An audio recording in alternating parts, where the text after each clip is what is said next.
Hello, today I will be teaching you about the Doctype, comments, and introduce you to the head element.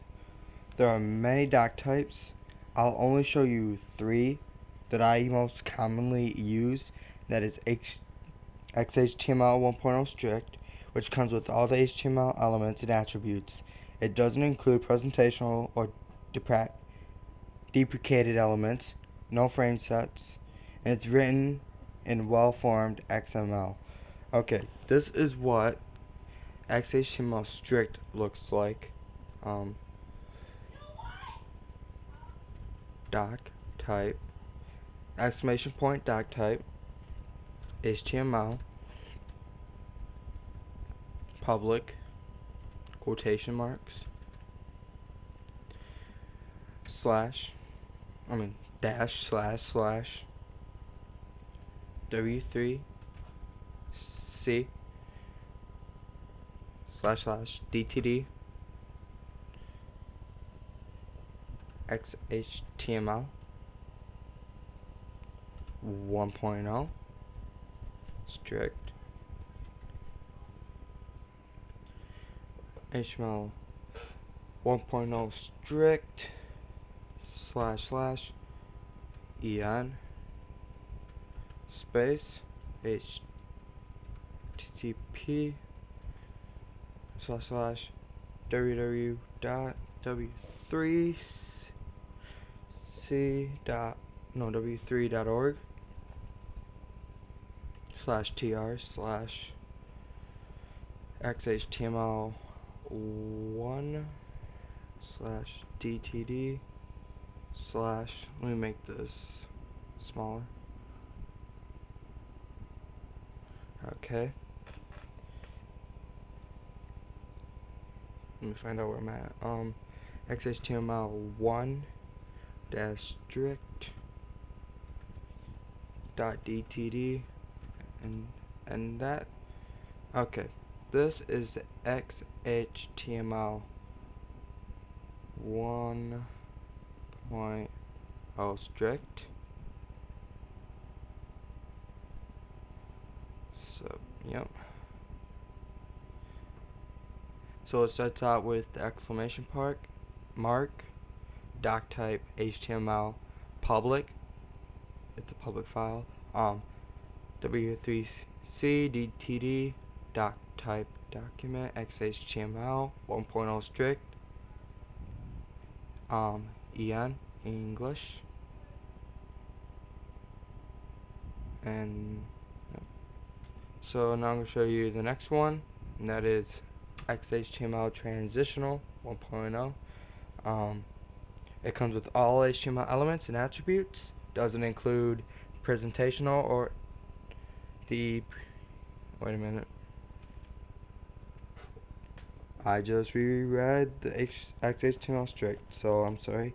XHTML 1.0 transitional comes with all HTML elements and attributes, including presentational and deprecated elements.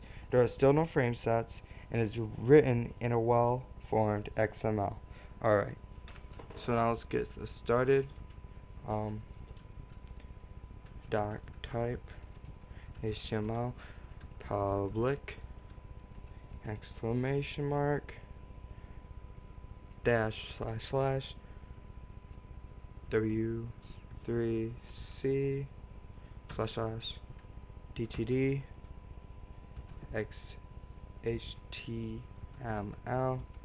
1.0 transitional slash en quotation. So that's the first part. So let's do the second part. Quotation http slash www.w3.org slash tr slash xhtml1 slash dtd slash xhtml1 dash transitional dot dtd and with the quotation marks. See that end over? Come on, stupid piece of crap. There. Okay. As you can see, it begins with exclamation mark. I keep messing up that word. Mark. The Doctype HTML public. Basically the same thing as this code right here. It's basically the same thing as strict, but these two words right here are changed. So yeah, they have different rules as I explained to you when I listed them. Okay, so let's go to the next one. That is the HTML Doctype, which I consider my favorite, but I don't suggest you use unless using HTML5 attributes and elements. And it's very simple. It's like this. Holy crap. Doctype.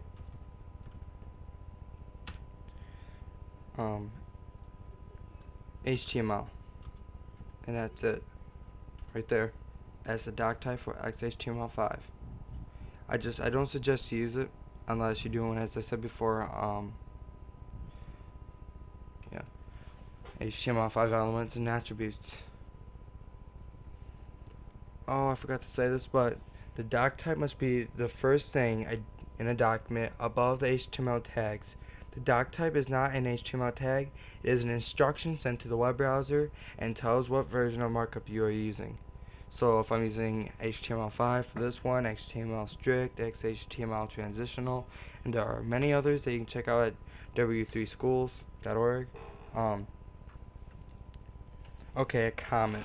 Let me change the language to this to HTML and begin HTML document. So HTML/HTML body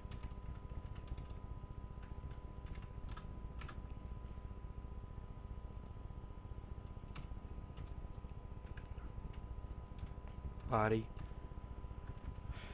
Okay, so let me add a comment in here. So what would I do? I'll make a paragraph and I'll just put random in there, just for something random. So after I do that, now I'm gonna create my comment. So I go what do they call these again? Angle bracket, exclamation mark, dash dash, and as you can see, everything turned green because I'm stating a comment. This can't be seen in the web browser. Okay. And what this is really for is for if someone's reading your code or even yourself, so you understand what's happening up here. What's happening in here? And I would actually probably put outputting random text on the web browser, but I'm just saying this can't be seen in the web browser because comments can't unless you're looking at the source code. Save libraries, documents, tutorials, HTML, index. Okay, save. Yes, I don't really give a care. Launch in Firefox. And I get random, but you don't see my comment. And that's a good thing. If we did, that'd be weird. Okay, so now I'm gonna do the head element, which is it's pretty fun. You can do some fun things in that head element. You can make the title of a web page, for example. You can have CSS styling, JavaScript, PHP, files, attachments. You can set descriptions for your website. You can add tags. You can do all sorts of things. I'm just going to introduce you to them. I'm not going to go in depth on each one right now. I will make a video for each one though, in depth on them. And just a video for just one tag. And that's it. Just spend like 5 minutes talking about it, what you can use it for, the capabilities of it. Okay. So the head element is a container for all head elements. The tags that can be in the head element are the base, the link, meta, script,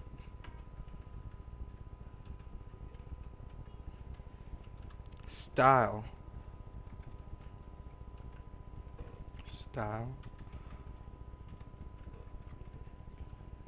and the title tags. Alright, so I don't really know what base does. I've heard of it. So, yep. Link is how you would link other documents and stuff to your HTML document. Meta tags is where you'll put your description, your tags for the web page at. Script is for like JavaScript files, jQuery. If you want them to be added onto your web page. Style is for internal CSS styling. I will teach you external, but I will make when we first begin, I'll show you the difference between external and internal CSS. It's basically the same thing. One's just inside the HTML document, and one has its own separate document. Then there's the title tags, which you can put the name of the website in the middle, and it would show up as the title of your web page. If let's say this was Firefox, right here, and it'll be right here on the tab. Okay, so this was my HTML tutorial on the header. Not header. Doctypes and comments. So I hope you enjoyed it. Have a nice day.